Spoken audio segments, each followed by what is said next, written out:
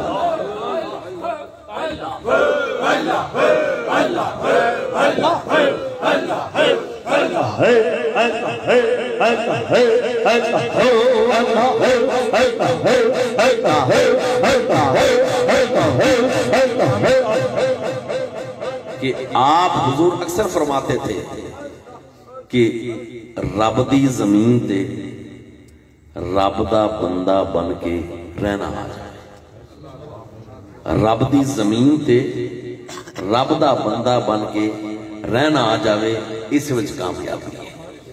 تو جس وقت زمین کے جس حصے پر رب تعالیٰ کی یاد ہوتی ہے، مجلس سے ذکر لگتی ہے، زمین کا وہ ٹکڑا فخر محسوس کرتا ہے زمین کے باقی ٹکڑوں پر کہ میرے اوپر اللہ پاک کی یاد ہوئی ہے۔ خدا کا ذکر کرے ذکر مصطفیٰ نہ کرے، منہ میں ہو ایسی زبان خدا نہ کرے، جو زبان رب تعالیٰ کی توحید کو بیان کرے، شان مصطفیٰ کو بیان نہ کرے، عظمت مصطفیٰ کو بیان نہ کرے، منہ میں ہو ایسی زبان خدا نہ کرے، جو زبان جمال مصطفیٰ کو بیان نہ کرے، حسن مصطفیٰ کو بیان نہ کرے، معجزات مصطفیٰ کو بیان نہ کرے، اختیارات مصطفیٰ کو بیان نہ کرے، علم مصطفیٰ کو بیان نہ کرے، منہ میں ہو ایسی زبان خدا نہ کرے۔ زبان وہی آلہ ہے جو رب کا ذکر بھی خوب کرے، ذکر مصطفیٰ بھی خوب کرے، رب کے نام کے ڈنکے بھی بجے، پیارے حبیب کریم علیہ السلام کے نام کے جھنڈے بھی لگے۔ تو آقا صلی اللہ علیہ وسلم کا ذکر پاک میں ساتھ کر رہا ہوں، لَقَدْ مَنَّ اللَّهُ عَلَى الْمُؤْمِنِينَ إِذْ بَعَثَ فِيهِمْ رَسُولًا، کہ البتہ تحقیق اللہ پاک نے احسان کیا ہے مومنوں پر کہ اپنے پیارے رسول کریم کو ان کے درمیان بھیج دیا ہے۔ اللہ پاک نے احسان جتلایا ہے، کیوں؟ اس لیے کہ نعمتیں تو اللہ پاک کی بہت ہیں۔ کتنی نعمتیں ہیں؟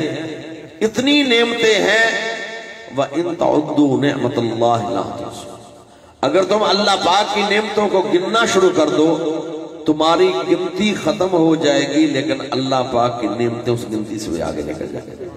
لیکن کبھی غور کر کے دیکھنا، ساری نعمتیں اپنی جگہ پر، ساری نعمتیں اپنی جگہ پر، لیکن سب سے بڑی نعمت جو ہے وہ یہ کہ ہم حضور کی امتی بن گئے۔ یہ نعمت عظمیٰ ہے کہ اللہ پاک نے ہمیں حضور کا امتی بنا دیا ہے۔ کیوں یہ سب سے بڑی نعمت ہے؟ اس لیے کہ نبی دل میں خواہشیں رکھتے رہے، تمنائیں رکھتے رہے، کئی نبی دعائیں کرتے رہے کہ یا اللہ ہمیں آخری پیارے نبی کے زمانے میں بھیج، اور آپ اور ہم نے نہ دعائیں کی نہ دل میں تمنا رکھی تھی، اللہ پاک نے بن مانگے ہمیں حضور کا امتی کر دیا۔ فضل رب العلا اور کیا چاہیے، مل گئے مصطفیٰ اور کیا چاہیے، مل گئے مصطفیٰ اور کیا چاہیے۔ تو اللہ پاک فرماتے ہیں کہ لَقَدْ مَنَّ اللَّهُ عَلَى الْمُؤْمِنِينَ إِذْ بَعَثَ فِيهِمْ رَسُولًا، البتہ تحقیق اللہ پاک نے مومنوں پر احسان کیا ہے کہ اپنے پیارے رسول پاک کو ان میں بھیج دیا ہے۔ اور صحابہ کرام اس بات کا چرچا کرتے تھے، اعلان کرتے تھے کہ اللہ کا کتنا شکر ہے کہ ہمیں حضور مل گیا ہے۔ اور ایسے مسجد نبوی کا واقعہ بھی پیش آیا۔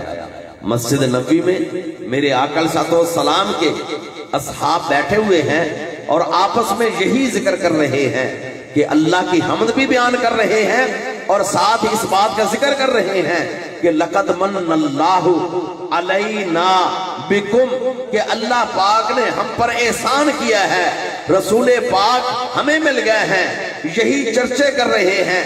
اسی دوران میرے آقا علیہ السلام حجرہ مبارک سے تشریف لے آئے۔ سرکار نے پوچھا تم کیا باتیں کر رہے تھے؟ انہوں نے عرض کی یا رسول اللہ صلی اللہ علیہ وسلم اللہ کی حمد بیان کر رہے تھے اور ساتھ اس بات کا ذکر کر رہے تھے کہ اللہ نے ہم پر احسان کیا ہے کہ آپ جیسے پیارے رسول کریم ہمیں مل گیا ہے۔ حضور نے 3 بار پوچھا، 3 بار، آگے سے ایک ہی جواب۔ حضور نے فرمایا ابھی ابھی میرے حجرے میں جبریل امین آئے ہیں، رب کا سلام بھی لائے ہیں، ساتھ پیغام بھی لائے ہیں۔ رب کا سلام بھی لائے ہیں، ساتھ پیغام بھی لائے ہیں۔ پیغام یہ لائے ہیں کہ یا رسول اللہ صلی اللہ علیہ وسلم آپ کا رب اس وقت فخر کر رہا ہے آپ کے ان غلاموں پر جو مسجد نبوی میں بیٹھے کام کر رہے ہیں۔ وہ مسجد نبوی میں بیٹھے کیا کر رہے تھے؟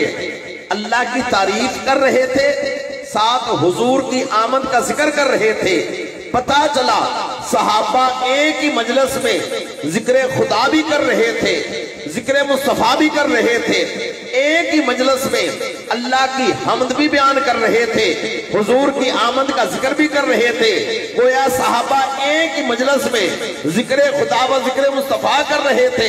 تو پتہ چلا کہ جب ایک ہی محفل میں ذکر خدا و ذکر مصطفیٰ کیا جائے اللہ پاک ان پر فخر فرماتا ہے کہ دیکھو میرے بندے میرا نام بھی لے رہے ہیں، میرے محبوب کا۔ اللہ سبحان اللہ۔ اور دنیا کا ضابطہ کیا ہے کہ پیار والے کا ذکر کرو تو پیار والا راضی ہوتا ہے، پیار والے کا ذکر کرو پیار والا راضی ہوتا ہے۔ بیٹے کی تعریف کرو باپ کے سامنے، باپ راضی ہوتا ہے۔ شاگرد کی تعریف کرو استاد کے سامنے، استاد راضی ہوتا ہے۔ مرید کی تعریف کرو پیر کے سامنے، پیر راضی ہوتا ہے۔ پھول کی تعریف کرو باغ کے مالی کے سامنے، مالی راضی ہوتا ہے۔ بلڈنگ عمارت کی تعریف کرو بنانے والے مستری کے سامنے، مستری معمار راضی ہوتا ہے۔ اور یہاں عاشقان مصطفیٰ بیٹھنے والوں یہاں مدینے والے کی تعریف کرتے خدا عرش مولا پر اللہ سبحان اللہ۔ خدا تعالیٰ عرش مولا پر راضی ہوتے کہ دیکھو میرے بندے میرے محبوب کا ذکر کر رہے ہیں۔ اور اللہ پاک کو پسند یہ ہے کہ جہاں جہاں پر میرا نام لیا جائے وہاں وہاں پر میرے حبیب کا نام لیا جائے۔ تو اس لیے عاشقان مصطفیٰ رب کا ذکر، پیارے حبیب کریم کا ذکر، اولیاء صالحین کا ذکر، یہ سارے ذکر ہی برکتوں والے ہیں۔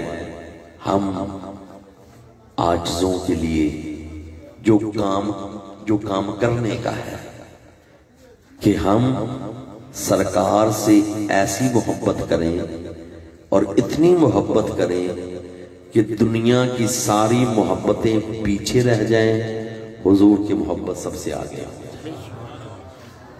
یعنی عاشق مصطفیٰ ایسا ہو جائے کہ اس کو بتانا نہ پڑے کہ میں حضور کا عاشق ہوں، دیکھنے والا کہے یہ تو حضور کا عاشق ہے۔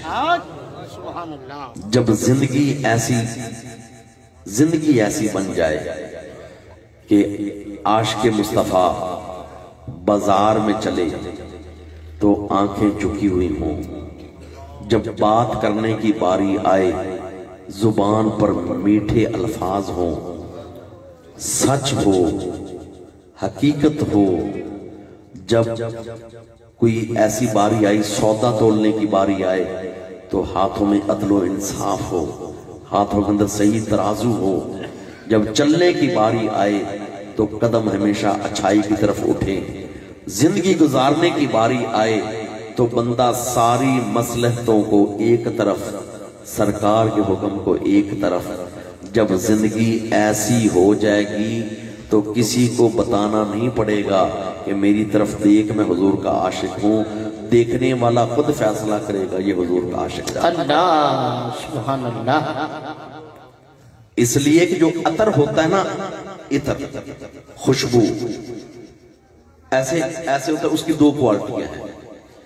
ایک اس کی کوالٹی یہ ہوتی ہے کہ دکاندار نے خوبصورت دکان بنائی ہو، قیمتی جگہ، گھنٹہ گھر مثال دیتا ہوں، گھنٹہ گھر لے لیں، گھنٹہ گھر کے پاس مہنگی ترین جگہ ہے اور وہاں تھوڑی تھوڑی جگہ بھی سرسائیوں کے حساب سے بہت مہنگی ہے، وہاں دکان بنائی ہو، شیشہ لگا ہو، خوبصورت بوتلیں پڑی ہوں اور گاہکوں کو آواز مارے بندہ کہ آؤ ادھر گھنٹہ گھر میں میری دکان ہے، یہاں سے آ کر مجھ سے عطر لے لو، یہ عطر بہت اعلیٰ ہے۔ یہ بھی طریقہ ہے، یہ بھی طریقہ ہے اپنی خوشبو کو بیچنے کا یا دینے کا۔ ایک طریقہ یہ ہے کہ دکان بے شک کسی چھوٹے سے بازار میں ہو لیکن خوشبو ایسی رکھ دے کہ جیسے ہی ڈھکن کھولے تو بازار میں جانے والے مڑ کر جائیں کہ جہاں سے خوشبو آ رہی وہ خوشبو لے۔ اللہ سبحان اللہ۔ وہ خوشبو لینی ہے۔ تو اس لیے جو عطر اور خوشبو ہے بہترین کوالٹی وہ ہے کہ عطر بیچنے والا نہ بولے، خود عطر بولے۔ عطر بیچنے والا نہ بولے کہ لے لو یار بڑی اچھی ہے، ادھر دیکھو چیک کرو بڑی اچھی ہے، نہیں نہیں، عطر وہ ہے جو خود بولے مجھے لو۔ ایک عاشقان مصطفیٰ کا یہ طریقہ ہے کہ ہم عاشقان مصطفیٰ ہیں، ٹھیک ہے، لیکن ایک یہ ہے کہ ذرا زندگی ایسی بن جائے، زندگی کا معیار ایسا بن جائے، رہن سہن ایسا بن جائے کہ بتانا نہ پڑے، دیکھنے والا کہے یہ حضور سے سچی محبت کرتا ہے۔ اور علامہ اقبال رحمۃ اللہ نے بڑی خوبصورت بات کی محمد سے وفا تو نے تو ہم تیرے ہیں، یہ جہاں چیز ہے کیا لوح و قلم تیرے ہیں۔ اللہ پاک سے دعا ہے کہ اللہ پاک ان احباب کا انتظام و انصراف اپنی بارگاہ میں قبول فرمائے۔ جتنے دوست بھی آئے نزدیک سے دور سے یقیناً وقت نکال کر آئے، اللہ پاک سب کا آنا بیٹھنا قبول و منظور فرمائے۔ وآخر دعوان